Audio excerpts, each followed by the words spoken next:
Hi guys, ఇదైతే truth or dare second part. నాకైతే ఇందాక వచ్చింది ట్రూత్ ఆర్ డేర్ అని ఇద్దరు అడుగుతా లేదు. అడగండి రా. Truth or dare? Dare dare ఏం చెప్పాలి? డేర్ అంటే ఏదో పని చెప్పరా. వీళ్ళకి అది కూడా తెల్ల గైస్. గోయింగ్ టు తెలుగులో చెప్పు.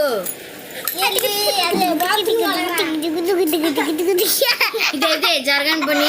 బాత్రూమ్ లో కడగడం మన వల్ల కాదు. మళ్ళీ స్పిన్ చేద్దాం. మధ్యలో మళ్ళీ స్పిన్ చేద్దాం. ఇప్పుడైతే ఎవరికొత్త చేయండి. దూరంగా వచ్చండి, దూరంగా కూర్చోండి. ఈసారి సారీ లేదు, ఇది ఎవరికి లేదు. ఇది ఎవరికి వచ్చిందంటే మన యోగిత గారికి వచ్చింది. ట్రూత్ ఆర్ డేరా అమ్మగారు? ట్రూత్ ఆర్ డేరా? ట్రూత్ ఆర్ డేరా రెండింటిలో చెప్పండి గైస్.